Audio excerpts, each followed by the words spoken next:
I don't even know what the fuck this is. What is this? Host, former Just U.S. wanted to, president. What?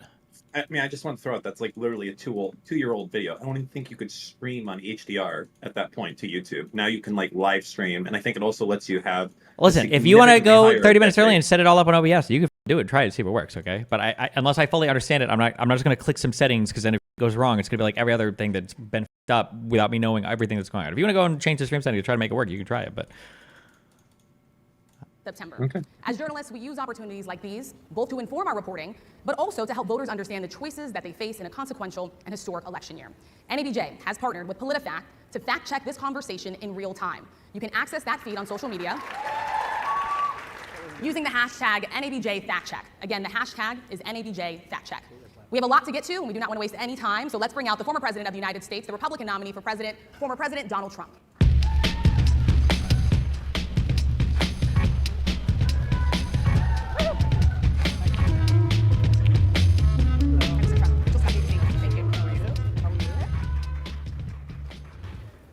Mr. President, we so appreciate you giving us an hour of your time. I want to start by addressing the elephant in the room, sir. A lot of people did not think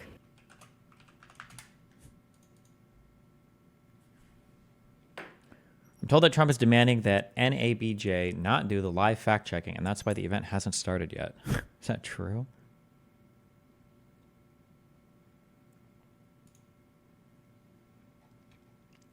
Is HDR like the new 4K 1080p 1000 FPS? I don't know what that comment is supposed to mean. 4K is a significant improvement over 1080p. If you're still running a 1080p monitor and not even at least 1440p, I don't know what the fuck you're doing with your life. But you absolutely should not be using a 1080p monitor anymore if you can afford a better one. Jesus Christ. Number one. Number two, 60 to 120 FPS is a significant increase in quality. Like, if you've used a 120 frame rate or 120 refresh rate monitor, going back to 60, it looks like going from 60 to 30. It's actually insane. Yeah, okay.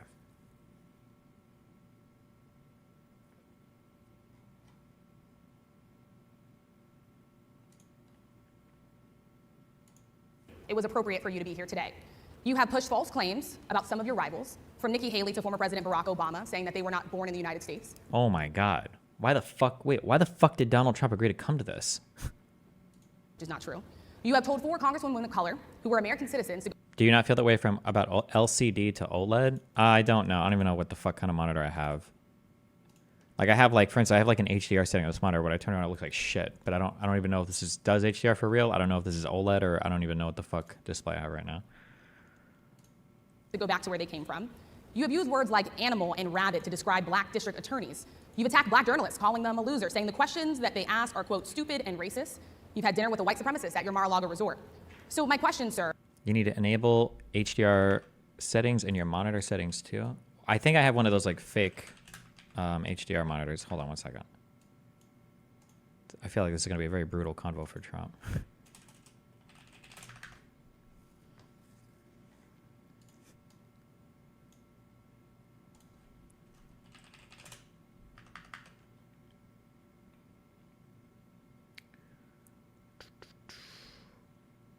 May 13th. When did I replace this monitor on my right? I honestly have no idea. Oh, I think it was this one.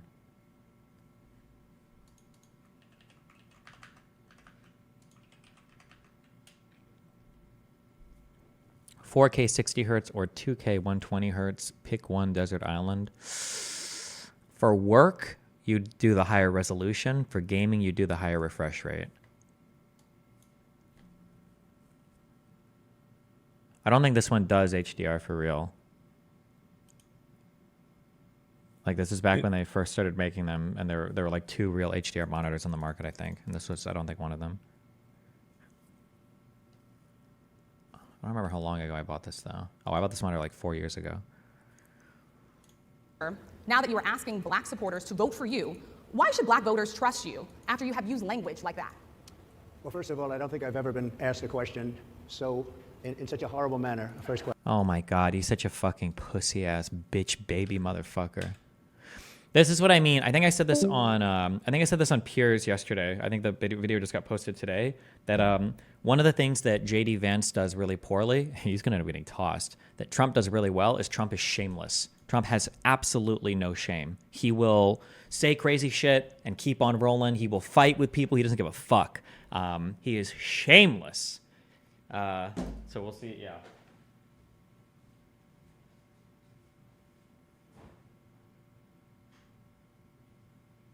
Like the idea of being in an interview with someone and being like, I have never been asked such a rude question in my entire life.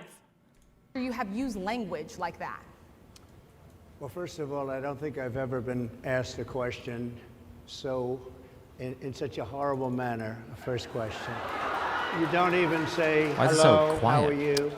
Are you with ABC? Because I think they're a fake news network, a terrible network. And I think it's disgraceful that I came here in good spirit. I love the black population of this country. I've done so much for the black population of this country, including employment, including opportunity zones with Senator Tim Scott of South Carolina, which is one of the greatest programs ever for... Nice. I can't believe he just referenced a lawmaker and a kind of policy. Okay. Big points. Good job, Donald Trump. That might be one of the first and only times I've ever heard him actually do that. Good job. Black workers and black entrepreneurs. I've done so much, and you know, and I say this, historically black colleges and universities were out of money, they were stone cold broke, and I saved them, and I gave them long-term financing, and nobody else was doing it. I think it's a very rude introduction. I don't know exactly why you would do something like that, and let me go Oh, and he doesn't even answer the question too. a step further. I was invited here, and I was told my opponent, whether it was Biden or Kamala, I was told my opponent was going to be here. It turned out my opponent isn't here. You invited me under false pretense.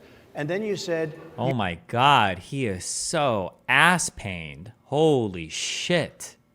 You can't do it with Zoom. Well, you know, where's Zoom? She's going to do it with Zoom, and she's not coming.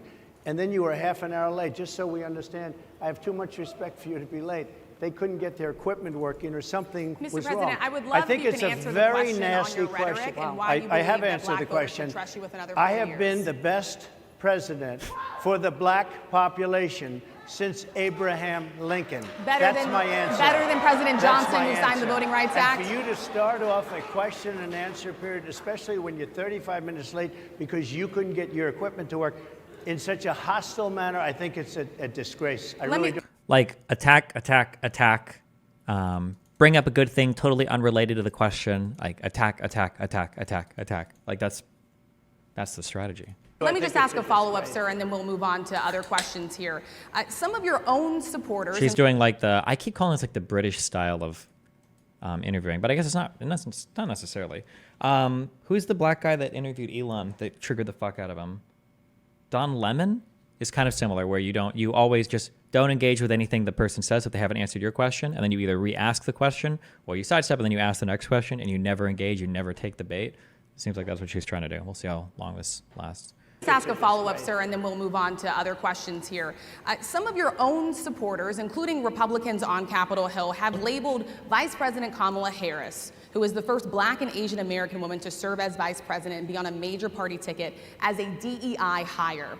Is that acceptable language to you? And will you tell those Republicans and those supporters to stop it? How do you... So, okay, the question is calling her a DEI hire acceptable? And do you support it? Okay. Will he even say DEI in his answer, let alone engage with the question at all? Or is he going to angle it back, talk about how the fake news media is constantly attacking him, maybe some of the horrible attacks that Democrats have said against him, and then talk about how great he's been for black people? Which one? Let's see. I haven't watched Trump speak enough to predict what he says, but we'll learn. We'll calibrate. How do you define DEI? Tell those Republicans and those supporters Oh, he is going to stop say it. DEI. How do you define DEI? Go ahead. How do you define Diversity, equity, inclusion. Okay, yeah, go ahead. Is that what your definition? That is Give me a literally the definition then. words Would you give me a definition DEI. of that? Give me Oh my God. You know what she should ask? Because he probably has no idea what anything related to DEI, even she should ask, what do you think DEI is, Mr. Trump? What does DEI look like to you? What does that mean? Give me a definition of Sir, that. I'm asking you a question, No, a you very have to direct define question. it. Define it for me, if you I would. just defined it, sir. Do you believe that Vice President Kamala Harris is only on the ticket because she is a black woman? Well, I can say no. I think it's maybe a little bit different. So, I've known her a long time indirectly, not directly very much, and she was always of Indian heritage, and she was only promoting Indian heritage. I didn't know she was black until a number of years ago when she happened to turn Okay, never mind. He just went a totally different direction. I shouldn't have even tried to predict. Wait, what? Indian heritage. I didn't know she was black until a number of years ago when she happened to turn black, and now she wants to be known as black. So I don't know, is she Indian or is she black? She has always But you know identified what? as a black woman. I She went to a respect historically either black one. college. I respect either one, but she obviously doesn't, because she was Indian all the way, and then all of a sudden she made a turn and she became a black person. Just to be clear, sir, do And you I believe think, that I think she is somebody should look into that too when you ask continue in a very hostile, nasty tone. It's a direct question, sir. Do you believe that Vice President Kamala Harris is a DEI hire, as some I Republicans really have don't know. said? I mean, I really don't know. Could be.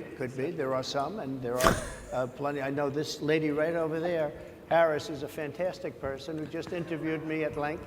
And we had a great interview, I think, and I heard you got very good ratings on that Well, interview. you told me it was the longest one of your life, so we had a good discussion. Look, I want to talk Jesus about why you're here Christ. today. I mean, it is not lost on us how divided we are as a country. And as you were coming today, we really got to see that we are divided along the lines of race, along the lines of gender. And there is this question of, in this moment where we are, why come here? What is your message today? My message is to The blacks stop love me. people from invading our country that are taking, frankly, a lot of problems with it. I really appreciated your performance in the debate with Prager, but I felt like you just let him get away with denying the relevance of Project 2025. In my opinion, it's a pretty important topic. I'm not sure if you read it. I'm not convinced. I just don't care much about 2025. Maybe we'll read it coming in the future, in the next month or two, but right now I just don't give a fuck about it. We'll see. But one of the big problems, and a lot of the journalists in this room I know and I have great respect for, a lot of the journalists in this room are black. I will tell you that coming from the border are millions and millions of people that happen to be taking black jobs. You had the best. What exactly is a black job, sir? A black job is anybody that has a job. That's what it is. Anybody that has a job. All right. And Mr. President, they're can I- taking the employment away from. The funny thing is, oh man, there's so many ways you can go with this. You should hit him for being old and unclear. I know what's in his head and I know what he's trying to say, and he's correct. When people say black jobs, they don't mean like lower class bad job. They just mean that like jobs that black people are working, right? Like we need to do something about white jobs because the white unemployment rate is whatever, or black jobs because of black. That's what he means. That's what he's trying to say. But he can't. He either doesn't know how to phrase it, or he's just old and slow. Like he just can't. He can't say what he's trying to say. So he said what he's trying to say is like he's trying to say like a black job is just any job or any. But the way that he says it, it sounds like he's trying to run away from what he just said. Exactly is a black job, sir? A black job is anybody that has a job. That's what it is. Anybody that has a job. All right. And Mr. President, they're can I- taking the employment away from black people. They're coming in, they're invading. It's an invasion of millions of people, probably 15, 16, 17 million people. I have a feeling it's much more than that. And everybody's been seeing what's happened. The first group of people, the black population, is affected most by that. Is he trying to say that brown immigrants are competing with black people for DEI jobs? No. The actual econ that he'd be talking about, although I wouldn't give Trump credit for knowing any econ, but I'm sure he's got the talking points at least, is immigrants that come illegally especially tend to be people that do more lower level work. And since the black population in the United States is probably behind in education compared to other immigrant populations, especially legal immigrant populations, the native black population is probably most threatened to be displaced, maybe by illegal immigrants. Now, I'm not actually sure if that's even true. That would be the econ theory. Your biggest confound here, though, however, there would be two large confounding variables. One is that my guess is going to be that illegal immigrants probably tend to be heavily clustered in certain industries that native black people don't work in. So for instance, I would be surprised if like illegal agricultural immigrant workers, like people that go to like California to do farming jobs or whatever illegally, they probably don't compete with black people. And two, my guess is going to be that like black people tend to be clustered around cities, like highly urban areas. I don't know if illegal immigrants are competing as much in these areas as well for jobs. So I don't even know if illegal immigrants would impact jobs that black people would tend to work. But. And Kamala is allowing it to happen. She's the border czar. She's the worst border czar in the history of the world. There's never been a border czar like this. She's never even essentially been. She said she was there once, but not the right part of the border. So she was a border czar. She's done a horrible job. These people are coming into our country, and they're taking black jobs and Hispanic jobs, and frankly, they're taking union jobs. Unions are being very badly affected by all of the millions of people that are pouring into our country. And one thing, as we discussed, what he just said shows he meant low-skilled labor instead of what you said. No, what he kind of means that, but not in the... When people say black jobs, okay, there's a very heavy normative loading that like black people are meant to work these jobs because these are jobs for black people, right? When he says like black jobs, he means that any jobs that black people would be displaced from, black people tend to work the same jobs that illegal immigrants would come over, or that he's saying illegal immigrants would come over and take. But I don't think that he means it in like the maliciously loaded way of like black jobs. These are jobs for blacks, right? You can argue that my explanation now is the same thing that other people say that he's saying, but I don't think so. I think when other people are saying he says black jobs for black people, he's using a much more negative loading there than he probably intends to use, would be my guess. I'm being a bit charitable here. It reminds me of the, oh no, oh my God, this was one of the worst flubs of all time.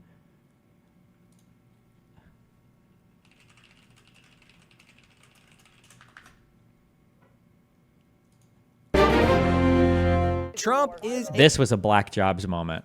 a lightning rod, even when he's not there. Look what happened on The View today with guest co-host Kelly Osbourne. There are a lot of Latinos here in this country that do agree that the immigration problem is a problem and it does need to be addressed and it does need to be fixed. Interesting. But making those comments, those racist comments, do not help. And if you kick every Latino out of this country, then who is going to be cleaning your toilet, Donald Trump? Oh, that's no. In the sense that That was a black jobs moment.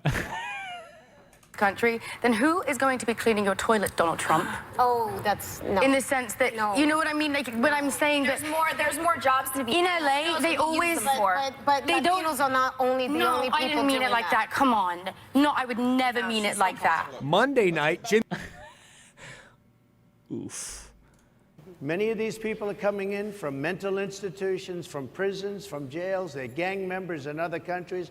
Other countries are setting loose their prisoners. They're opening up their prisons and their mental institutions, and they're taking their bad people, drug dealers, gang members, and they're bringing them into the United States. And by the way, their crime rate is going down, and our crime rate is going to be a disaster. Mr. President. I wish that somebody would just sit with Donald Trump in a room. It's like a debate death match for 30 minutes, and it's like, okay, let's ask some questions about this. You're saying that Mexico is sending crazy people, rapists, murderers, and gangbangers to the United States, right? That's what they're doing, right? Okay, sure. How are those people competing in the job market? Are you saying that like the gangbanging and the rape is like a part-time job and that the other part-time job is working at McDonald's? Or are the crazy people coming over and out-competing with the native population for low-level work? How is that happening that they're doing all these things simultaneously? They're stealing the welfare and unemployment. They're crazy and rapists and murderers and gangs and thieves, but they're also working 2 or 3 jobs at the same time and taking all the work at the same time. Are these like superhuman immigrants? Are these like, these sound like the people that I want in my country. I want people, okay, that can do rape and gangbang as a part-time job while still stealing 2 other jobs from a NATO. These are the types of people that you need, okay? These are super soldiers. These are Antifa super soldier immigrant workers, okay? Holy Christ. President, Imagine how productive they will be in our prisons when we use them for slave labor. My God, you've taken a rapist holding down 2 part-time jobs, 2 full-time jobs, you've taken him off the street, you put him in prison, and now you can work him for free? This motherfucker's gonna be working 36 hours a day. I want to get into how you address some of the issues with black communities. And I say that plural. Also, wait, sorry, hold on, because we do econ here, okay? All right? It's not the upper class that's coming here, Destiny. Be honest. So number 1, I've never even implied the opposite. So you typing be honest at the end there, that's just like a talking point, okay? That lying, manipulative fucking retards like you use because you put it at the end of sentences so you think it sounds good, okay? I've never implied that it's the upper class coming here, okay? That is true for a lot of our legal immigrant population because it's hard to legally immigrate here, especially from overseas if you're not in the upper class, okay? Number 1. Number 2, it is a myth that only educated immigrants are good. That's not true, okay? Especially if you're a conservative and you like to jerk off over supply side economics when you guys actually cared about policy and econ. One of your largest and most important economic inputs is your supply of labor. Lower class, poor workers are still good workers. A worker is a worker, okay? The pie is not fixed, okay? It's not like some guy's coming over, he's stealing, some of your pink starbursts, all right? There's enough starbursts for everybody. People come over, your entire economy grows, your supply of labor, your consumption of goods and services increases, all right? Even poor workers coming over is beneficial. Sometimes poor workers coming over can be more beneficial, depending upon what your economic situation looks like, okay? So the idea, there is an economics myth that the only types of immigrants that are good are high-skill immigrants. That is not true. All labor is good. That's why in Europe, they try to obsessively import, at least seasonally, workers from the East, from Eastern Europe and shit. They're not going over to fucking Romania and fucking Poland and begging them, can we please get some seasonal litigators over here? We really need some more doctors, okay, in the wintertime. No. Or more doctors in the summertime. No. They want low-skill workers to come over and work. There's a lot of work to be done.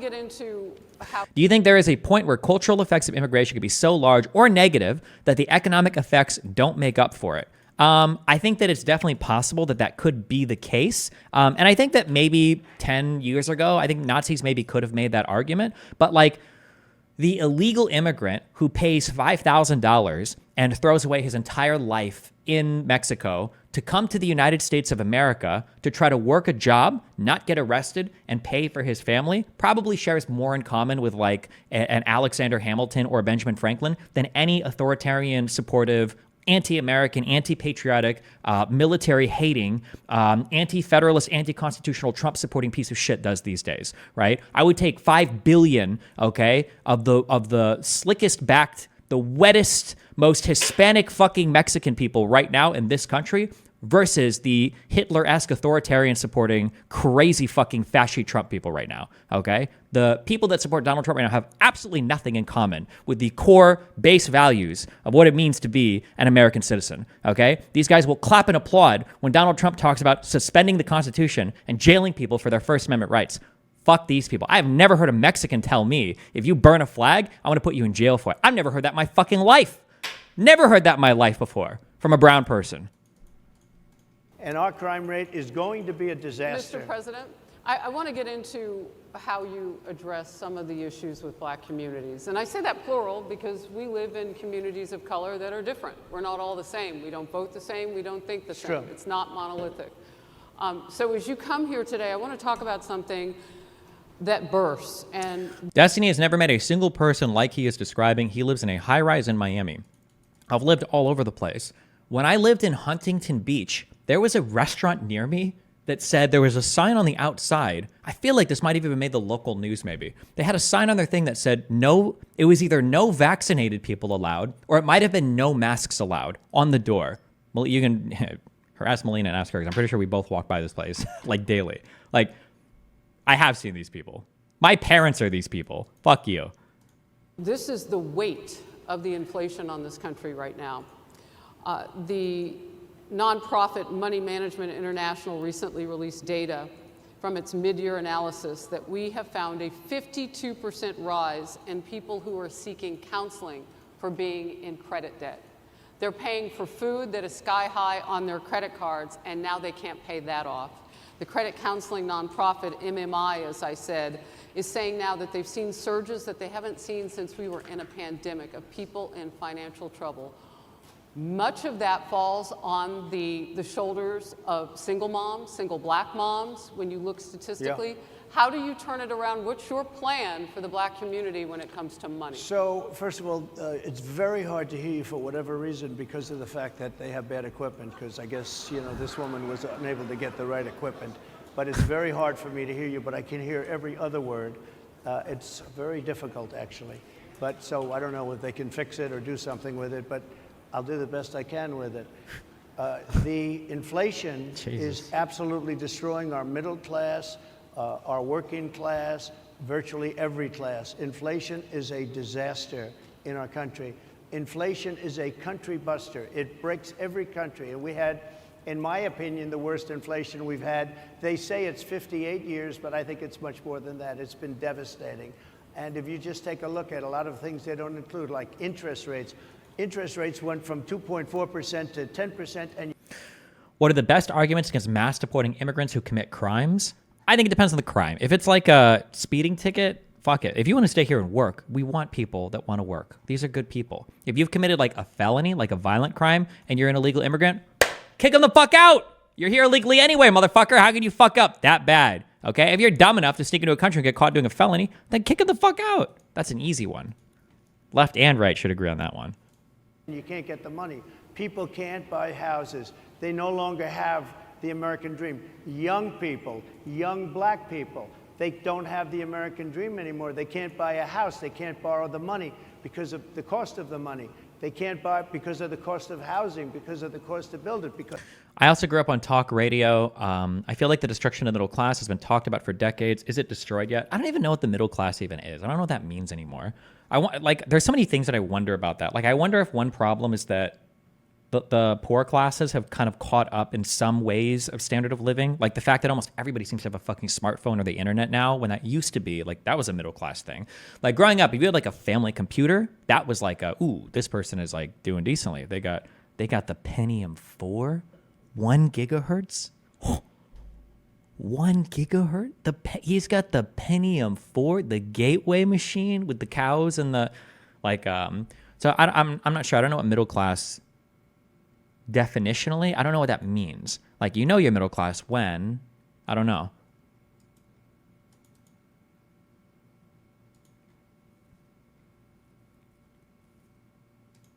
because of inflation. Inflation is a disaster, and it's destroying our country, and it's destroying the black community probably as much or So what do more you do? than any What's your plan? You know what we have to do? We have to bring down the cost of energy, and that's going to bring down the cost of inflation. This was all started with a bad energy policy by Joe Biden. By the way, just if I might, I was running against a man named Biden. You probably saw that. And he was losing very badly in the polls, and then he had a rather bad debate. I would say it was a bad debate. I would say it was one of the worst debates in history. And his poll numbers crashed. And instead of saying, you know, let's keep going and maybe something happens the other way, they said, oh, we're going to replace him. Let's just replace him. That's like you're in a fight, a prize fighter's in a fight. He's not doing where you say, let's bring in another fighter. Hey, Destiny, I was wondering how to approach this. I am trying to convince a friend on the false elector scheme, but he seems to just disregard the committee's findings, given it's a 7-2 Dem/Republican. If you live in the United States, then you're probably fucked. Because healthcare is really expensive here, and unfortunately, it sounds like your friend probably has brain cancer, and there's nothing that you can do to help him. Just because a thing comes from a source that you doesn't like doesn't mean that the information is fake or not true. To pretend that, like, oh, well, Donald Trump said that he was 82 years old. Oh, yeah, that was in the J6 committee. I don't trust that. Oh, in the J6 committee, they said that the Earth was round. Well, now I know it's flat. Oh, in the J6 committee, they said that, like, that's fucking retarded. If you want, you can hit him on the actual historical, it was a couple years ago. You could actually hit him with the fact that, okay, well, they tried to get Republicans to participate in the J6 committee, but guess what? I think it was McCarthy. Why do I feel like it was McCarthy? Who was in charge of... Pelosi reached out to put together a panel to have Republicans on this, and I think McCarthy might have been one of the big guys who was involved in these negotiations. They didn't want people, I think I think they suggested 5, and I think 2 got rejected. Like, I think one was Jim Jordan, and I don't remember the other guy, but because they were going to be investigated by the J6 committee, and they didn't feel like it was appropriate to have them. And when 2 were rejected, I think McCarthy said, well, in that case, we're not going to give you anybody. Fuck you. We're not going to participate. And the reason why, in my opinion, was for what your friend is saying now, okay, who is a fucking tool, by the way. It was exactly so that dipshits like your friend could go, oh, it's not legitimate because it's all Democrats, so it must be biased. So it's not actually real, which is probably McCarthy's whole goal the entire time. Tell him to actually, like, grow the fuck up. You know, if he's 12, then what he said is acceptable. If he's older than 16, then tell him, hey, why don't you engage with the underlying subject matter rather than just trying to write it off because you don't like the fact that it was 7 Democrats and 2 Republicans. Like, everybody interviewed basically was a Republican. Nobody denies any of the shit that's being said. A lot of this was presented to Congress. A lot of this testimony was given under oath. A lot of this is in the form of deposition. All of these people are available publicly to talk to. A lot of the information is now also showing up in criminal indictments. A lot of the information has also been reported by the media. Like, I mean, like, what this is a nonsense talking point, right? Your friend should, you know what he needs to do. So our whole campaign was steered toward him, and now we have to steer toward him. But ultimately, it's the same because they have bad policy. They have policies of open borders, unbelievable open borders, horrible energy policies. They want to get rid of... Do you think that Biden's Supreme Court reform is at all likely to go through with some of the newfound momentum of Harris's campaign? No. Biden, in my opinion, his Supreme Court reform is super, super, super partisan. And I don't think anything like that will pass unless you've got like a supermajority in the House and Senate or whatever. As you say, gasoline in cars. They want to get rid of oil. They want to get rid of efficient heating. Mr. President. Environmentally, what they're doing is killing our country. They're absolutely destroying our country. But the inflation is the thing that's hurting the black worker, the black population, and every other population within our country. Inflation is the worst it's been, I think, in over 100 years. Wow. True. Partisan isn't not good? No, partisan isn't politically partisan. Like, why would you have an ethics restriction on who could be a Supreme Court judge when conservatives are highly unethical people? And they'll fact check it. They'll say it's only 58, whatever it may be. They don't add all the numbers. They don't add the really bad numbers, and you can check that too. But inflation, Harris, is absolutely destroying this country. It's not even like a good, I don't even know. What the fuck is this? Why?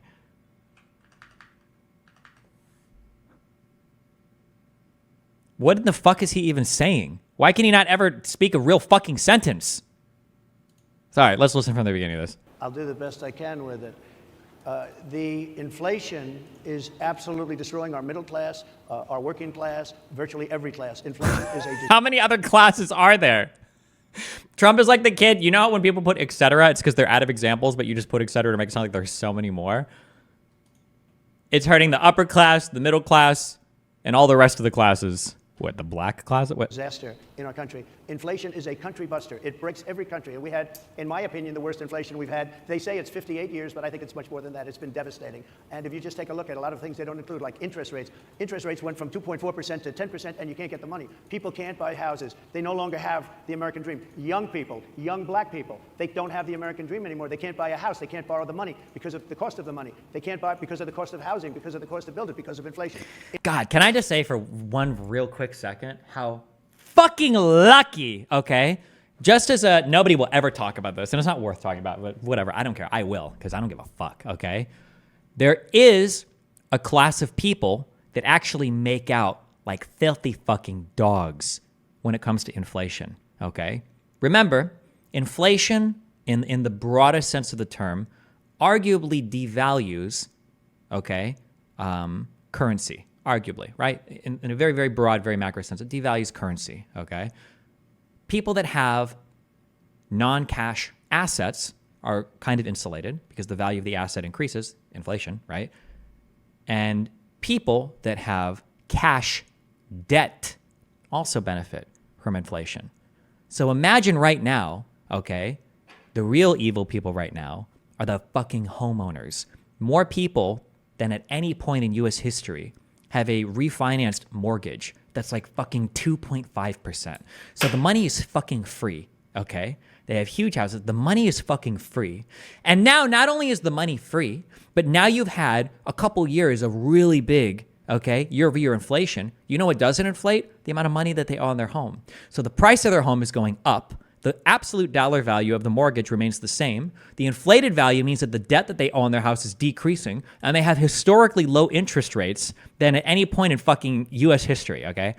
Fuck homeowners, okay? Absolutely fucking disgusting, okay?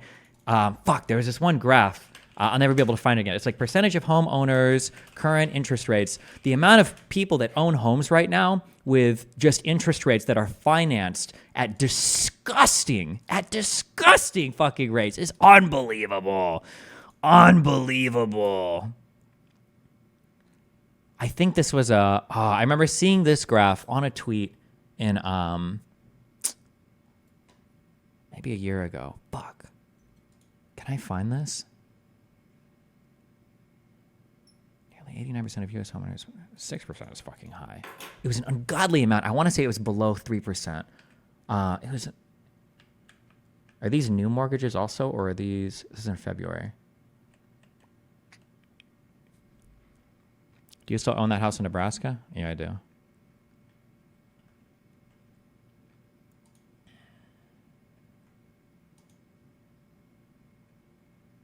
Oh, it might have been this, maybe.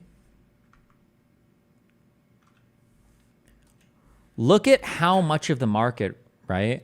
Mortgage holders. This is all mortgage holders, not just new mortgages, right? In 2022, almost 60% of the market was at under 4% for interest rate on a loan. Unreal. Almost a quarter of the market below 3% on their mortgage. Unreal. And now you've got the inflated value is effectively reducing the debt owed, plus the increase in the value of their homes and everything. Unreal. Did I refinance? No, I just need to pay mine off. I'm just a lazy fuck. Why do you say it's disgusting? It's just an expression.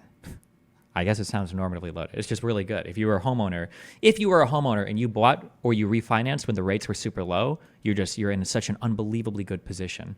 However,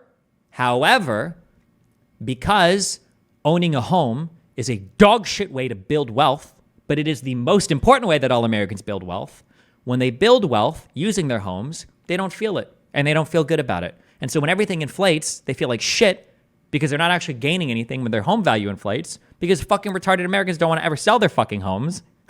So that's why I hate homeownership as a vehicle of wealth building. It's so stupid. You can't pull money out of that. Wow, great. My home is worth, you can tell me right now, my home in Nebraska is worth $10 million. Okay, what the fuck am I going to do? Take out a HELOC and go buy a fucking dick sucking machine? Like, how am I going to access that equity? What, am I going to rebuild my kitchen? Like, it doesn't do anything for me. Cringe. Okay, anyway.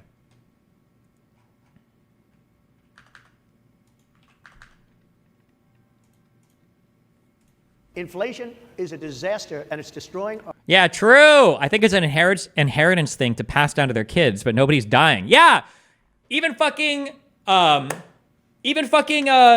inheritances don't matter anymore, okay? Because people stop dying. Boomers never die. They don't ever die in this country. They're all 85, 90 years old. It's unreal. They consume healthcare. They don't work. They eat our Social Security and our fucking Medicare, and they don't give us any money. And they are. It's every accusation is a confession. Boomers are the mythical immigrant. They're the people that are stealing the welfare and stealing the jobs at the same fucking time. It's them. It's the boomers. They won't fucking retire. They won't get the fuck out of the workforce. They won't fucking leave politics, okay? Feinstein literally had to be wheeled out from the Senate chambers when she was dead, okay? And they're all on fucking Social Security. These motherfuckers are collecting Social Security at the same time. What the fuck? And they still vote. My God. Hereditary was right. At 72, we're walking up the cliff. Those super low rates also basically locked people into their homes. Getting a new home loan to move would change the rate from like 3 to 7%, meaning it also reduces the velocity of the housing market. What? Hello, Flagella. Who are you? Do we have an Econ 101 graduate? Welcome. That is indeed correct. Oh, not Hereditary. I'm sorry, Midsummer. Hereditary is for annoying children. Yes, that is correct. Because like sometimes I'll like speak. When I'm talking econ, I'm really not trying to normally load anything. It sounds like I'm normally loading stuff. Like I'm saying like, oh, this guy's good or this guy's bad. But it's not. People just do things predictably. They respond to economic incentives. If you're a homeowner and you buy a sick fucking home at a 2% interest rate, you're never leaving that fucking house. Same thing with the rent control thing. Why the fuck would you ever leave that house? You've got the sickest deal in the world. So what does that do to the velocity in the housing market? So you don't have as many people buying and selling, right? So you've got less units available. Supply falls. You've got other people that do want to buy shit, okay? Upward pressure on prices. Interest rates are higher, right? There's just so many bad impacts that come from low interest rates on those homes. We need to take homes. Here's what should happen. No home ownership. Every house owned by BlackRock. Every single person a renter. Boom. Housing issues solved in the U.S. Our country, and it's destroying the black community probably as much or more So what do you do? than any. What's your plan? You know what we have to do? We have to bring down the cost of energy, and that's going to bring down the cost of inflation. This was also Trump wants to lower mortgage rates. What impact would that have on inflation? If that happened right now, it would just cause it to go up, right? started with a bad energy policy by Joe Biden. By the way, just if I might, I was running against a man named Biden. You probably saw that. And he was losing very badly in the polls. And then he had a rather bad debate. I would say it was a bad debate. I would say it was one of the worst debates in history. And his poll numbers crashed. And instead of saying, you know, let's keep going and maybe something happens the other way, they said, oh, we're going to replace him. Let's just replace him. That's like you're in a fight. A prize fighter's in a fight. He's not doing well. You say, let's bring in another fighter. So our whole campaign was steered toward him. And now we have to steer toward him. But ultimately, it's the same because they have bad policy. Our whole campaign was geared towards him. What? Shouldn't your campaign be geared towards like the policy platform that you're building upon, that you want to sell to America? What do you mean your whole platform was built towards him? What does that mean? What? Just replace him. That's like you're in a fight. A prize fighter's in a fight. He's not doing well. You say, let's bring in another fighter. So our whole campaign was steered toward him. And now we have to steer toward him. But ultimately, it's the same because they have bad policy. They have policies of open borders, unbelievable open borders, horrible energy policies. God, I love that Prager question. I can't believe Prager was not shameless enough. He had a shameless problem, and that he needed to why did Pac-Man have a It is hard to find comfortable picture of JD Vance instead of Prager? Oh wait, is this not the full one? I think I asked him. This debate was brutal. Holy shit.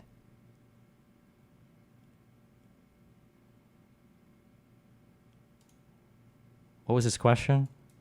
With an open border. That is a given. I assume Stephen would agree with that open border and keeping a country intact are mutually exclusive. Can we agree on that?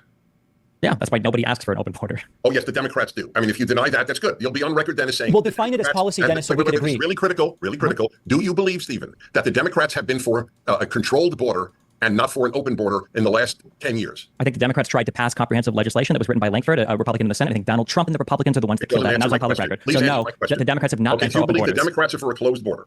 Okay, it's not just closed or open. Can you define it, though, for us? The border is a very complicated thing. Can you define what you mean? It is very complicated. It's not complicated.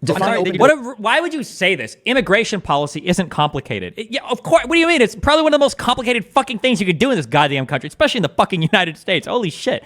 No, fuck. Where's the question?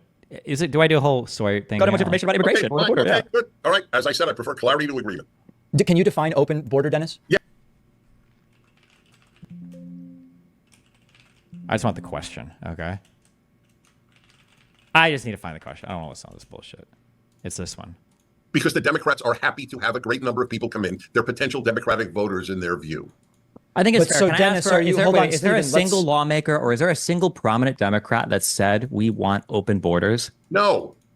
Okay. As soon as he said that, I thought he was going to say, because there is like a better answer that he could give, right?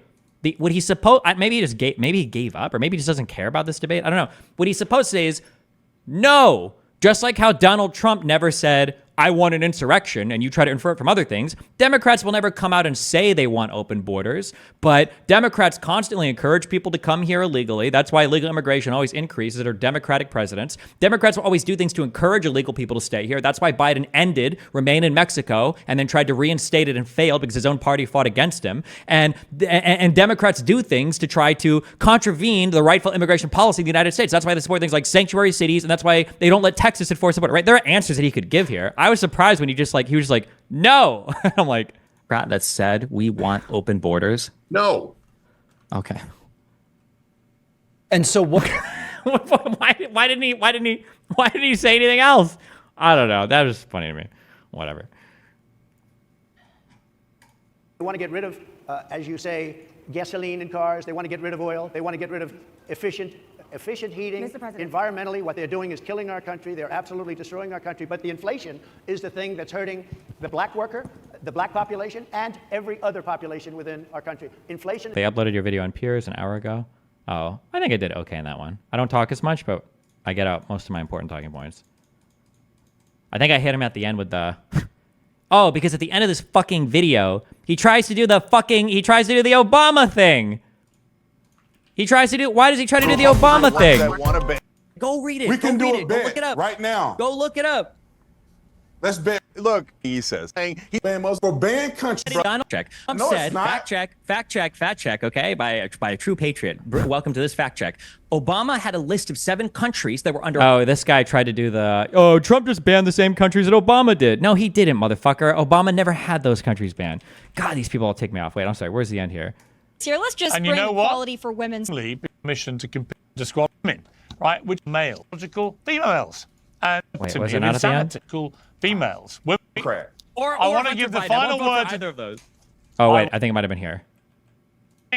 My favorite statistic about Barack Obama is that for all the talk about Trump and deportations and the border and everything else, the truth is he's not running. The truth is the greatest deporter in the history of the United States was Barack Obama. Final word to Tommy Lehman. We're not going to vote for. I promise not to vote for Barack Obama in 2024. I won't do it. Final word to Tommy. I want to give the final word to either of those. I want to give the final word to Tommy because she was late. Okay. Is the worst. Your audio is always lowered on Pierce Morgan. You need to scream. Well, they do. They probably balance it so I'm not overpowering other people. And I think that mics, I think on Skype or Zoom, they might dynamically adjust when the host is talking. So. Been, I think, in over 100 years, and they'll fact check it. They'll say it's only 58, whatever it may be. They don't add all the numbers. They don't add the really bad numbers, and you can check that too. But inflation, Harris, is absolutely destroying this country and the people in our country. Yes, Mr. President, can I ask you another question that is also impacting black Americans? And that's very clear now. Good. I'm sorry? It's very clear. I hear you. Okay. So Sadia Massey, someone from Illinois, an unarmed black woman, was shot the other day in her home by a deputy sheriff. The deputy has since been charged with murder. You said police would get immunity from prosecution if you win. Why? We haven't even spoken about this. Like, why would you? Why would Donald Trump even say this?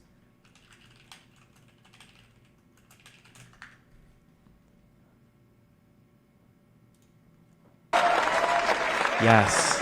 Thank you, Forbes. Yes. Listen, you're a good-looking guy. Look at that guy. Looks like a banker from Wall Street. You can see I'm an old man, and I have grandchildren that I'm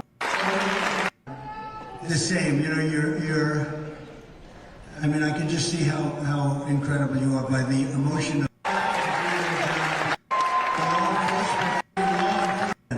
We're going to make it safe. We have to give authority back to law enforcement so they can properly protect people. Because right now, the law enforcement is not My right here. Crime is so bad in the cities, and one of the things I said is we're giving immunity. We're going to guarantee people. You know, they lose a law enforcement person. They go and stop people from robbing stores. You go to some of these department stores where 500 people walk into the stores. They walk out with air conditioning. They strip the whole store. The company goes out of business. The store is vacant for 25 years. The whole city becomes a slum. And if you do anything as a law enforcement person, they take away your house, they take away your family, they take away your pension.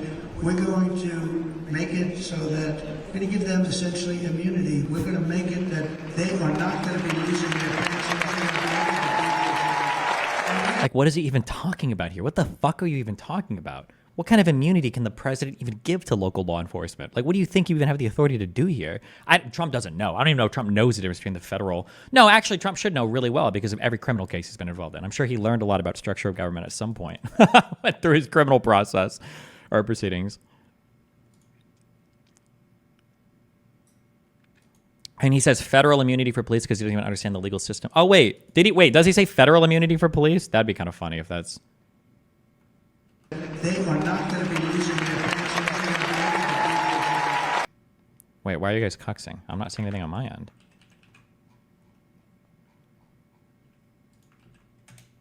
That we're going to give immunity to police so they can do their job. I'm giving federal immunity to police officers so they can do their job. We're going to give our police... Anyway. Should someone like that officer have immunity, in your opinion? Immunity? Immunity. I don't know the exact case, but I saw something, and it didn't look good to me. It didn't look good to me. Are you talking with the woman?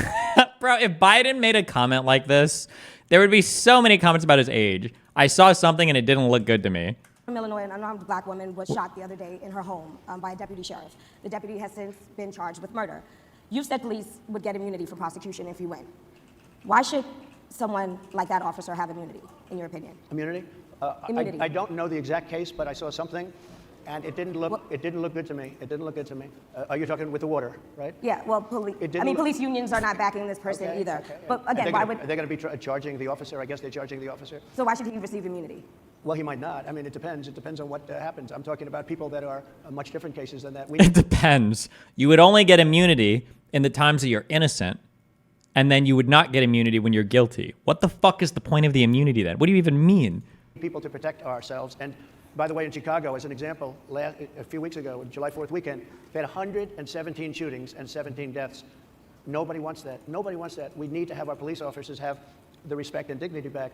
In this particular case, I saw something that didn't look good to me. I didn't like it. I didn't like it at all. So can you get a little more specific back to the immunity question?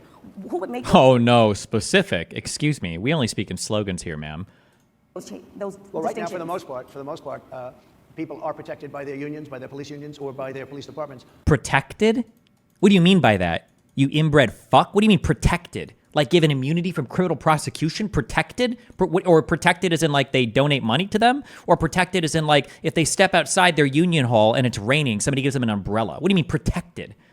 I wish that the next 30 minutes of her questioning him was just on like this question. Describe to me like, where does a police officer get his authority from? Just like talk to me about like any part of this. He legitimately doesn't understand anything with government. He understands none of the structures of government. He doesn't know what anybody does for any part of the government. Like, hey, what's up? Tweet. We are going to get through this Trump debate. Let's go. It was the most difficult case, and I just won it. Now, Biden has a similar case, except much worse. I was protected under the Presidential Records Act. Biden wasn't, because he wasn't president at the time, and he had 50 years' worth of documents, and they ruled that he was incompetent, and therefore he shouldn't stand trial. And I said, isn't that something? He's incompetent, and he can't stand trial, and yet he can be president. Isn't that nice? Mr. President, but they released him on the basis that he was incompetent. They said he had no memory, and he was a nice old guy, but he had no memory, and therefore we're not going to prosecute him. I won the case, and it got very little publicity. I didn't notice ABC doing any publicity on it, George. We covered you extensively, sir. I'd love to move over on to I didn't notice you now. do any publicity on it at all. I won the case, the biggest case. This is an attack on a political opponent. I can't believe he keeps saying that. He can really say that he won that case? You didn't win the case. Why did he keep saying that? I have another one where Sir, I have a hostile judge. We have you for a limited time, sir. I'd love to move on to different topics. Excuse me, you're the one that held me up for 35 minutes, just so you know. Jesus Christ, he's so rude. Oof, you're not in front of a friendly audience, Mr. President. Well, is he? I mean, the audience actually was clapping for him, so maybe I shouldn't say that. Where sir, I have a hostile judge. We have you for a limited time, sir. I'd love to move on to different topics. Excuse me, you're the one that held me up for 35 minutes, just so you understand. If we can move on now to the state of the race, sir, I want to get back to the campaign. Senator J.D. Vance is your running mate. He's had a lot of controversy lately, and I want to read you a few things that he has said in the past. He said the Democrats running the country are a bunch of childless cat ladies who are miserable at their own lives and the choices they've made, and so they want to make the rest of the country miserable too. He's not talking here about how great it is to be a parent. He's attacking what he says are the choices people are making to not have children. Did you know that he had these views about people who do not have children before you picked him to be your running mate, and do you agree with him? No, I know this. He is very family-oriented. and he thinks family is a great thing. That doesn't mean he thinks that if you don't have a family, it's not. I know people with families. I know people with great families. I know people with very troubled families. And I also know people with no families. They didn't meet the right person. Things happen. You go through life, you don't meet the right person. But he's not just talking about families here. He also says that people that don't have children should get less votes than those that do. I'm just speaking for myself. Is that your and I think I'm position? speaking for him too. He strongly believes in family, but I know people with great families. I know people with not great families that don't have a family, and the people without the family are far better. They're superior in many cases, okay? He's not saying they're not. What he's saying is that he thinks the family experience is a very important thing. It's a very good thing. But that doesn't mean that if you grow up and you grow older and you don't meet somebody that would be wonderful to meet and would have been good, that that's a bad thing. He's not saying that. My interpretation, you'll have to ask him, actually, but my interpretation is he's strongly family-oriented. But that doesn't mean if you don't have a family, there's something wrong with it. Just one last point and then we'll move on. Just one of the bedrock principles of American life is one person, one vote. Do you see how Trump just phrases it positively and then moves the fuck on, right? He's shameless. He didn't give a fuck what Vance actually said or what he actually meant. This is what J.D. Vance should be doing when he's being interviewed. Instead of trying to do the traditional politician route of like, well, I need to explain what I said or apologize for it. Just like fucking make some bullshit up about it and then just move the fuck on. That's it. Boom. Tell them what they want to hear and then move the fuck on. Senator J.D. Vance has suggested that someone who has children should have more votes than a person who does not have children. I just want to be clear here. Is that the position of your campaign? Well, no, but it's not something I've ever heard before. I can tell you this. Right now you have illegal aliens coming into Boom. See, look at that. Look at how look at that. I don't even know what you're talking about, bitch. Get the fuck out. Illegal immigrants coming here, rapists, thieves, murderers. Can we talk about that some more? What a great pivot. You just like dodge that shit and keep on fucking rolling. Well, no, but it's not something I've ever heard before. I can tell you this. Right now you have illegal aliens coming into our country. They vote. Many from prisons and many from mental institutions. And the rapists. They want to give them votes. Yeah. I don't think they should have votes. They came into True. our country illegally. And they're taking the vote away from all of the people in this room. Oh, look, and she took the bait. Here a long time, that have worked hard, that in many cases, and you'll see this happening, if I'm not elected, you're going to see it happening. If I am, you're not going to have any problem.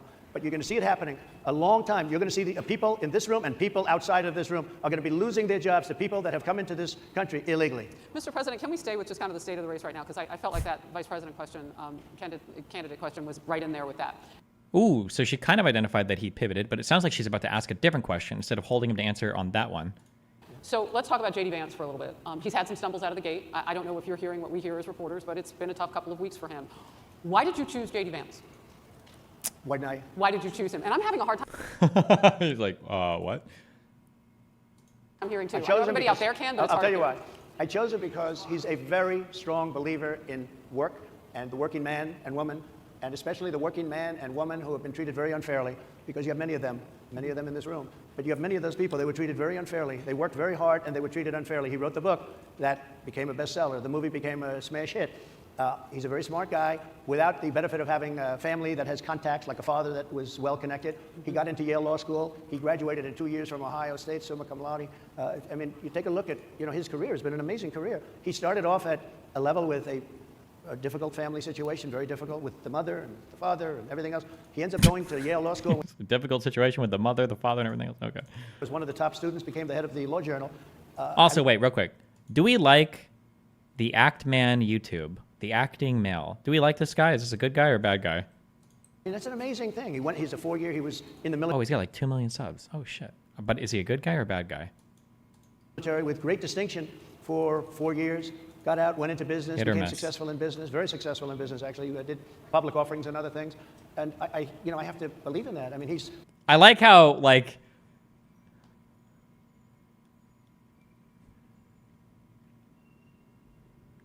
what would you call this kind of way of speaking? He now believes in work. He is smart. He believes in the woman. Like, he's just doing like an audition basically for J.D. Vance, right? Why did you pick this guy as your vice president? This guy was on the top of the leaderboards for RuneScape Iron Man. This guy laddered, and he hit Grandmaster with all 3 races. He's 6'1", tall. He's got one of the best. He's got 20/20 vision. This guy sees like an eagle. It's unbelievable. He's only had 1 speeding ticket. It's just like every positive thing he can think of, he just kind of like rattles it off, and nothing has any like. This is why you chose him as a VP because he went to Harvard. You chose him as a VP because he believes in work? Like, somebody that was born in a rough situation. Most of the people know that situation because it was very well documented in his book. And I have a lot of respect for somebody that can get into Yale and become one of the best students in Yale, that meets a young woman at Yale who was also outstanding, and they get married, they have a beautiful family. But he had he's made himself an amazing life. He then goes to Ohio, lives in Ohio, and he had my endorsement. That helped. but he wins the Senate. He becomes a United States Senator. So he's a United States Senator. And so, Harris, like I respect you for your success, I respect people for their success. The reason I asked the question is because the last time you and I sat and talked was the day that you were shot. We've been together for much of that day. You left to go to Butler, Pennsylvania, and we didn't know what was next. See, like he didn't answer the question. He got away from it completely, and now we just move on to the next thing. Yeah. And 2 days after that, I cannot understand your microphone. I know is so it is really hard for me to understand. I can understand you perfectly. She's closer. I can understand you. I'm happy to hear that. But I sir. can't Really happy to hear understand, that. Harris, I have a few more questions. because of the distance, and the mics are really in lousy shape, but I cannot understand what you're saying. So what I wanted to say was the last time we... You know what's happening? This is pretty amateurish for the setup. Maybe they have a bigger audience than what they're used to having, but what's probably happening is there's some sort of digital routing for the audio, and when you speak into the microphones, what's happening is as you speak, there's maybe like a half a second delay from what's coming out of the speakers. So when you talk and then it's coming out delayed in this huge hall and it's echoey and reverby, you can't hear what anybody is fucking saying. I've been on stages like this before where this stupid shit is happening. But somebody fucked something up. If that's either the people should be sitting closer to each other so they can actually hear each other. There can't be a delay on the speakers, which is probably harder to do. Or the speakers are aimed out in the audience so there's not enough like reverb in the room so that it's not fucking the speakers up on stage. But if he's saying he can't hear, that's probably what's going on. That's what it sounds like. In lousy shape, but I cannot understand what you're saying. So what I wanted to say was the last time we spoke, you said some words that were prophetic because I asked you who you wanted to choose for vice president. Yep. Can't you fix this by giving everyone an earpiece with a live feed? You might be able to do that. You theoretically could, but I've never seen that before. Usually at conferences or events like these, you're not expecting people to put in an earpiece or headphones to hear each other. Usually you can just either hear each other speak or there's not like a delay on the speakers or something else. And you said normally it really wouldn't matter what they would bring. You choose somebody that you think has a future, that sort of thing. But you said these words 3.5 hours before an attempted assassination on your life. You told me that bad things happen, Harris. And that's why this decision is important this time. Bad things happen. You said it twice. When you look at J.D. Vance, is he ready on day one? Is he what? Ready on day one, if he has to be. I've always had great respect for him. Jesus Christ. Wait, am I misunderstanding? Is she asking, like, on day one, is he going to be ready if you get assassinated?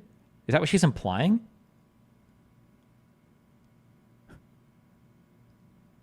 That's such a hardcore and slightly inappropriate question, but okay. Or I guess no, it's not. That's not inappropriate. I guess there was an assassination attempt. It's your vice president, so he's got to be the one to step up. I understand it. Does he what? Ready on day one, if he has to be. I've always had great respect for him, and for the other candidates too. But I will say this, and I think this is well documented.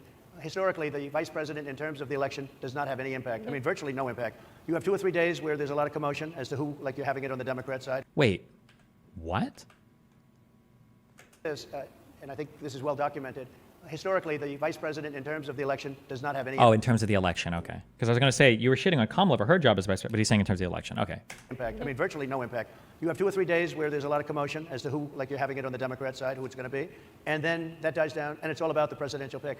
Virtually never has it mattered. Maybe Lyndon Johnson mattered for different reasons than what we're talking about, not for vote reasons, but for political reasons, other political reasons. But historically, the choice of a vice president makes no difference. Oh, and he doesn't understand her question because she was too vague, and Trump needs it like spelled out in the most explicit manner possible. He doesn't understand the question. You're voting for the president. Or he just doesn't want to answer it, I'm not sure. You can have a vice president who's outstanding in every way, and I think JD is. I think that all of them would have been. But you're not voting that way. You're voting for the president. You're voting for me. If you like me, I'm going to win. If you don't like me, I'm not going to win. I'm going to get my J.D. Vance question in. J.D. Vance? I'm going to get my J.D. Vance question in. To your point and to Rachel's point, he has a lot of opinions about childless women like myself or divorced people like yourself. Do you think, well, I mean, my point is here. But at least it was said in a friendly manner. My point is, do you think the Republican Party is getting a little bit too judgy about people's lives when you think about abortion or when you think about what J.D. Vance is saying? I don't think, look, I think that the Democrat Party is really the one that has the... One thing, I might pay more attention to this in the future. I don't do like a lot of like, I just don't watch a lot of Trump interactions. One thing that Trump, I think, is really good at, just in watching this speech, it's kind of manipulative, it's super manipulative, is that if you're mean to Trump or if you do something bad to him, he will punish you for it. Okay, so whether we're talking on like a business level, if you're the media, you're not getting him favorable coverage, and he doesn't want to go on your program, so he'll punish you for it. In conversations, when you're mean, when you ask tough questions, when you say things, he punishes you for it. And it makes it very uncomfortable to tread water, when you're being adversarial with Trump. But if you're either being neutral or nice, he's like very funny, very personable, like is polite, like will kind of like joke along with you and like say nice things, right? You kind of saw it a little bit, I think, happen here when Vance is saying. I don't think. I think, wait, like if I Said in a friendly manner. My people like yourself. Do you think? Well, I mean, my But point at is least here. it was said in a friendly manner. Oh, he's talking about JD Vance saying it in a friendly manner, but okay, right. But like he's not attacking her like over the divorce stuff or like saying anything mean or nasty here because they're being kind of friendly. I feel like he does this a decent amount. I know that he does in terms of how he conducts himself like on the macro level, but I feel like in conversations as well, like when you're mean, you ask him tough questions. He really goes in on you. My point is, do you think the Republican Party is getting a little bit too judgy about people's lives when you think about abortion or when you think about what JD Vance is saying? No, he's saying she said he was divorced in a friendly manner, not as a criticism. Oh, no. Oh, he's saying she said. Okay, I'm sorry. Fuck, hold on. Political reasons, other political reasons. But historically, the who's out by JD Vance. I'm going to get my JD Vance Sure. question in. To your point and to Rachel's point, he, has a lot of opinions about childless women like myself or divorced people like yourself. Do you think? Well, I mean, my point is here. Oh, fuck. Why? I heard this completely differently. Forget everything I just said. What? How did I hear? I thought she said divorce people like myself. I completely heard this differently. If you don't like me, I'm not going to win. I'm going to get my JD Vance question in. My bad. Never mind. Forget like 80% of what I just said. Why so fucking quiet? Stupid fucking videos. JD Vance? I'm going to get my JD Vance Sure. question in. To your point and to Rachel's point, he, has a lot of opinions about childless women like myself or divorced people like yourself. Do you think? Well, I mean, my But point at is least here. it was said in a friendly manner. My point is, do you think the Republican He is telling a joke about it though, but Party is getting a little bit too judgy about people's lives when you think about abortion or when you think about what JD Vance is saying? I don't think. Look, I think that the Democrat Party is really the one that has the problem. I think they're radical on abortion because they're allowing abortion in the 9th month. They're allowing the But I think it's they're about allowing freedom, the death right? of a baby after the baby is born, based on Sir, the that's governor illegal of in Virginia. every it's about freedom. You shouldn't say it's about freedom. Do not ever do. Okay, if I do have any sway in terms of Democrats listening to me or doing messaging, okay, I can't tell. But if Mehdi Hassan, if you're listening, do not ever own the third trimester bullshit. Do not ever fucking own that. It is so cringe. Nobody does this. Nobody wants to do it. It's sociopathic to imply that there are all these women out there that are aborting their third trimester babies, okay? Like, bro, at that point, the mom, if the dad's still there, if there's family, you're touching the belly, you're seeing the legs like kick out, you can feel him moving around. He's already got like a kind of personality. Like, the idea that there are women out here that are like, month 9, nah, let's go fucking vacuum this motherfucker out. That is a sociopathic statement, okay? Do not ever let a Republican accuse you of supporting third trimester, 9th month abortions. That's wild. Okay, fuck that. Based on the governor of Virginia, they're allowing the death of the baby. Yeah, I think Pete talking about it is a little bit better. I think doesn't Pete focus on the idea that like if people are making a decision at this point, this is a really difficult, really painful decision, and it's basically always being made for life of the mother at risk here. Like, ugh. Is illegal. After it's born, they're It's a crime. allowing abortions in the 8th and 9th month. Well, of Democrats pregnancy. have denied. I think they're right. And I think the Republican Party is actually much less. I think I've made them much less radical, perhaps. But the Republican Party, what we're doing is bringing it back to the states where everybody wanted it. Pete had an excellent response to this. This is a family that has already picked a name, already bought a crib. No one chooses this. That is true. Yeah, I guess. That is true. I feel like, I don't know. I could be wrong. Maybe we need to pull more moms. The room stuff and everything is true. But man, like when you've hit like, what would it be? Like month, is it like 5 or 6 is when you start feeling like quite a bit of movement? When you're in that third trimester, you feel it's like a whole dude. That's like a guy. He's a real guy that's in there, and he's got a personality. You can feel him. He like responds to external shit. Like the dad can feel it. It's like like the crib and the name and all that is sure, but there's like a real duder in there at that point. Third trimester, there is a baby floating in your stomach, and everybody around you can tell. You can put your hands there, feel it. You can. It's so much more real at that point. Damn, the idea of like a boy, it's like you're killing a baby. You super are. It like doesn't even feel like yeah. But yeah, Jesus. Democrats, Republicans, liberals, conservatives, everybody wanted abortion brought back. They didn't want Roe v. Wade in the federal government. They wanted it, everybody. But the wanted majority it of back. Americans oppose Excuse Roe me. v. Wade being They overturned. don't know Multiple polls have about showed that, this. sir. Right now they're voting. It brought it back to the states. Now I happen to believe in the 3 exceptions. Ronald Reagan believed with rape, incest, life of the mother. I do. It's the worst abortion argument. Rape, incest, and life of the mother. Life of the mother is good, but rape? Why the fuck would rape give you if you think that abortion is murder, why can you murder a baby if it was a rape baby? It's so stupid.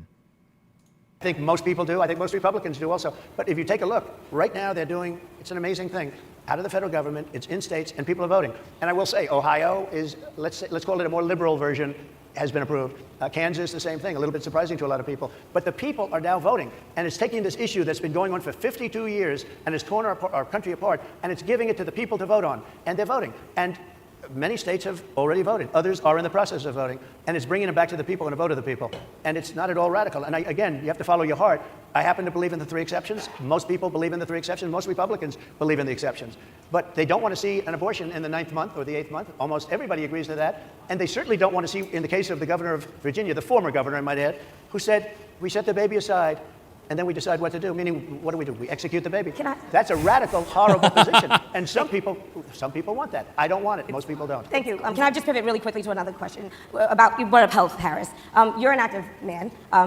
We see you golfing all the time. But if you win, you'll still be president at 82, which is older than Biden is right now. But not mentally. Look, mentally. Here's a question.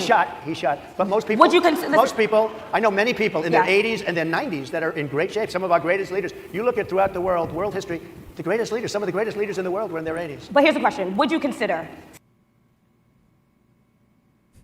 Huh. Interesting. Okay. We feel like we changed course on that a little bit, but okay. But not mentally. Look, mentally. Here's a question.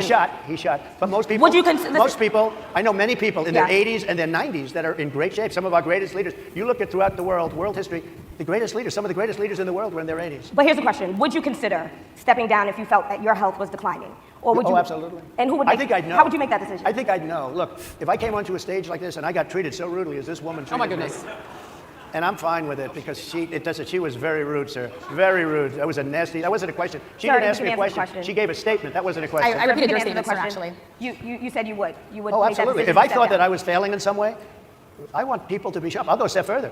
I want anybody running for president to take an aptitude. Careful. Hold on. Because we've got a lot of statements from President Trump about what should happen for people running for. Remember the if you're under investigation by the FBI, you shouldn't be allowed to run for president. Remember that one? Careful on these.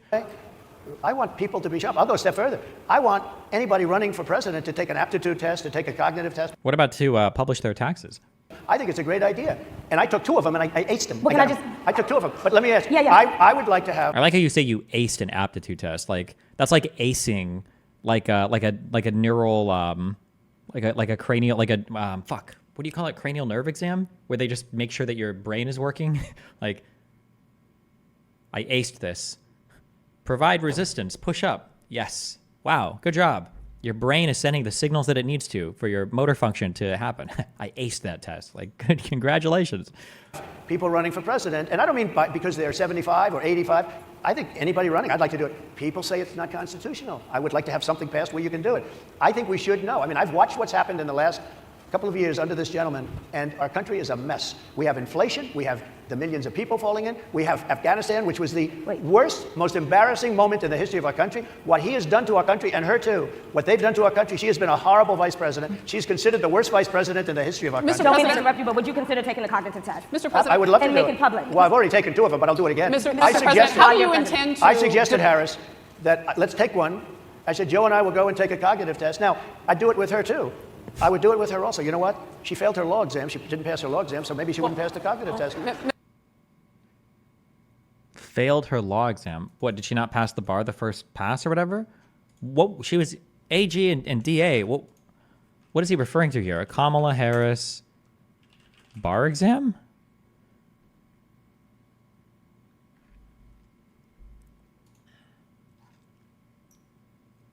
Oh, she failed the California bar in her first attempt.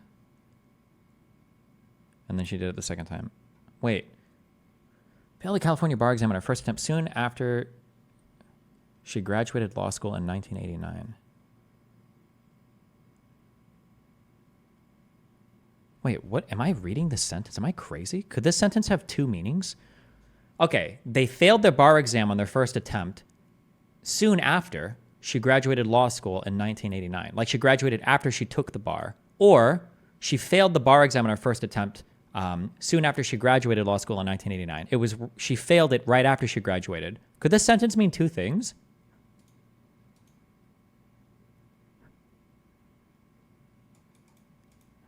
It has two meanings. Yes, it does. Okay. Different bars have different pass-fail rates the first time you take them. I'm pretty sure you can take the bar as many times as you want, though. I don't think there's a penalty for failing. They might even do bar exams multiple times per year. Pass rate, California bar.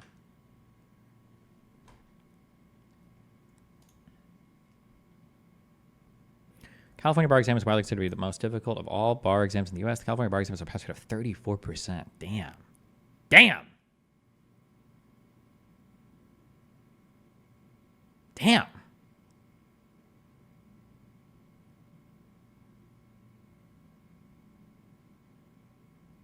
Oh, fuck, that's right. California, the California bar rate is scuffed because you don't need to attend an institution to take it. California might be one of the only states that lets random people take the bar. Wait, does that mean if you take the bar and pass, can you become licensed?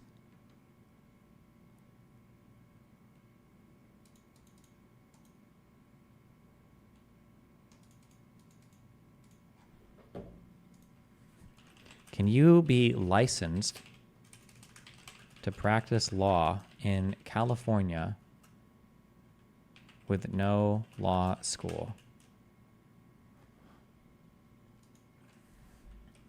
Can I take the California bar exam without law school? Many aspiring lawyers wonder if they can take the California bar exam without actually going to law school. The short answer is yes, they can in the state of California. There are avenues that make it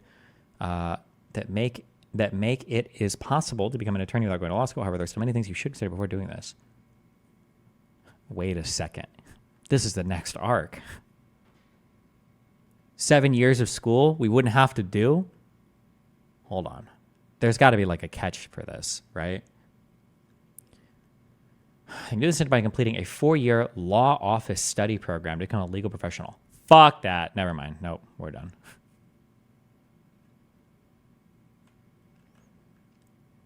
To qualify, among other reporting procedural compliance, a person must study law in a law office or judge's chambers during regular for at least 18 each week for a minimum of 18 hours each week for a minimum of 48 weeks to receive credit for 1 year of study.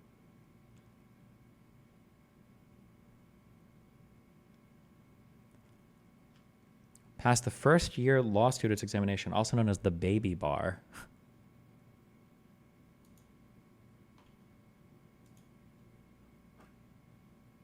Jesus. Okay. Sorry. How many times has Trump passed the bar exam?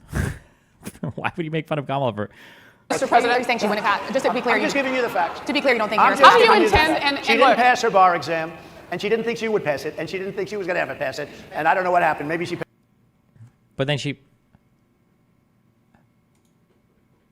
She did pass it. There's a man over here, I think he must work. Mr. President, I would love to ask you about January 6th. You called yourself the candidate of law and order. Yeah. When Time Magazine asked you if you would consider pardoning all the rioters, you said, yes, absolutely. Sure. You called them patriots. 140 police officers were assaulted that day. Their injuries included broken bones, at least one officer lost an eye, one had 2 cracked ribs, 2 smashed spinal discs, another had a stroke. Were the people who assaulted those 140 officers, including those I just mentioned, patriots who deserve pardons? Well, let me bring it back to modern day. Like about 5 days ago, we had an attack on the Capitol. A horrible attack on the Capitol. You saw the people that were protesting and spraying these incredible monuments, bells, lions, all these magnificent limestone and granite with red paint, red spray paint that will never actually come off, especially in the limestone. It will never, I'm a builder, I know about this stuff. It'll never, you'll see it in 100 years from now. They viciously attacked our government. They fought with police. They fought with them much more openly than I saw on January 6th. What's going to happen to those people? What's going to happen to the people in Portland that destroyed that city? My question is on those. What's going to happen to the people that tried to rioters who assaulted officers. Would you pardon What's those going to people? happen? Oh, absolutely, I would. You would pardon those? If they're innocent, I would pardon them. They've been convicted. And by the way, the Supreme Court just much more openly than I saw on January. If they were innocent, I would pardon them. He says so many patently stupid fucking things. Will never actually come off, especially in the limestone. It will never, I'm a builder, I know about this stuff. It'll never, you'll see it in 100 years from now. They viciously attacked our government. They fought with police. They fought with them much more openly than I saw on January 6th. What's going to happen to those people? What's going to happen to the people in Portland that destroyed that city? What's going to happen to the people that tried to rioters who assaulted officers? Would you pardon What's those going to people? happen? Oh, absolutely, I would. You would pardon those? If they're innocent, I would pardon them. They've been convicted. And by the way, the Supreme Court just well, they were convicted by a very tough system. How come the people that tried to burn down Minneapolis? How come the people that took over a large percentage of Seattle, how come nothing happened to them? How come the But people sir, we're talking about people that were seen beating We're officers talking with about federal flagpoles, buildings. dragging them down the stairs. They're on video. Have you seen that Really? video, sir? Oh, really? Well, they you would shot. pardon those? You would pardon those rioters? They shot a young lady. We need to look in. I'm adding Chaz to the list of things we have to look up. Someday we'll go back to this list of articles. We did get through the Iranian stuff at least. Chaz. What the fuck happened there?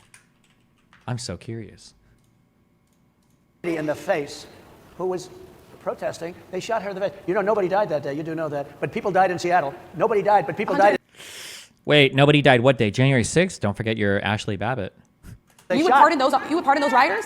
Or did he say, is he just meaning... Percentage of Seattle. How come nothing happened to them? How come the But people sir, we're talking about people that were seen beating We're officers talking with about federal flagpoles, buildings. dragging them down the stairs. They're on They video. shot- Have you seen that really? video, Oh, sir? really? Well, they you would shot- pardon those rioters? They shot a young lady in the face. Oh, they... Okay. Who was protesting. They shot her in the face. You know, nobody died that day. You do know that. But people died in Seattle. Nobody died, but people died in 140 Minneapolis. officers You know, were people died in assaulted that Minneapolis. day. And nothing happens, and nobody ever talks, and nothing happens to those people. But you went after the J6 people with a vengeance. And I'll tell you what about the cops that were, and I'm all for the police, as you know, but what about... Uh-oh. What about the cop? He's about to repeat the Tucker Carlson meme. What about the cops that were letting them in and walking them around? That's how a lot of them got into the building. You know that, right? They just opened the doors and they let them in, and they had them walk around.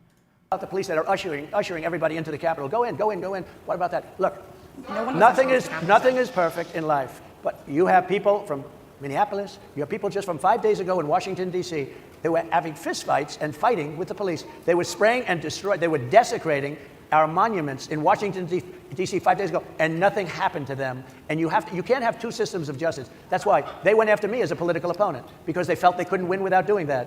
And we're going to win our cases, and we're going to be vindicated. But I have to spend a lot of time on that, and money. That's what they want. After the election, they won't care. Although in my case, I think they probably will, because the hatred is pretty deep. But I'll tell you, they went after me as a political opponent. That's never happened in our country before, and it sets a terrible, terrible precedent. What do you do on day one if you win? What's your first thing? What do? I close the border. I do two things, because I can do a lot of things simultaneously. I close the border. We don't want people coming in. We want people to come in, Harris, but they have to be vetted. They have to be checked. They have to come in legally. I want people to come into our country, but they have to be vetted. They have to be checked. So when you say, what do? That, and I drill, baby, drill. I bring energy way down. I bring interest rates down. I bring inflation way down, so people can buy bacon again, so people can buy a ham sandwich again, so that people can go to a restaurant and afford it. Because right now, people can't buy food. Your grocery bills are up 40, 50, 60%. Right? She's agreeing to me. Oh, she's agreeing. Thank you. I like it very much. Mr. President, I think we are. But it's true. Your grocery bills are up. And then they're mandating that you buy an all-electric car. You know, Elon Musk endorsed me, and he's a friend of mine. He's a good guy. He's a smart guy. But I'm against everybody having an electric car. Okay? I'm very much against that. You have to be able to, if you want a hybrid or if you want a gasoline-propelled car. But, you know, we have more liquid gold, gasoline, oil, under our feet than any other country. More than Saudi Arabia, more than Russia, more than any other country. I want to use it. I want to use what we have. I want to bring down prices, bring down costs, and I also have to stop the invasion. And remember, they're taking your jobs. These people coming in are taking your jobs. Project 2025. I think we have to leave it there by the Trump team. All right. So that is the last word. Thank you so much, Mr. Trump, for coming today and joining us. Well, thank you very much. They've been telling us. Thank you. Thank you, everybody, very much. Great Thank honor. you, Mr. President. Thank you. Anything we'll email about details. Jesus. Hold on one second.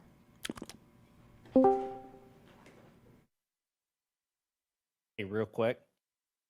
There at the end, did you catch that there at the end, Stephen, where she wouldn't call him Mr. President? She called him Mr. Trump.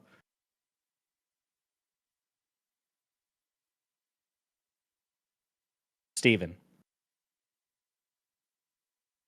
Channel?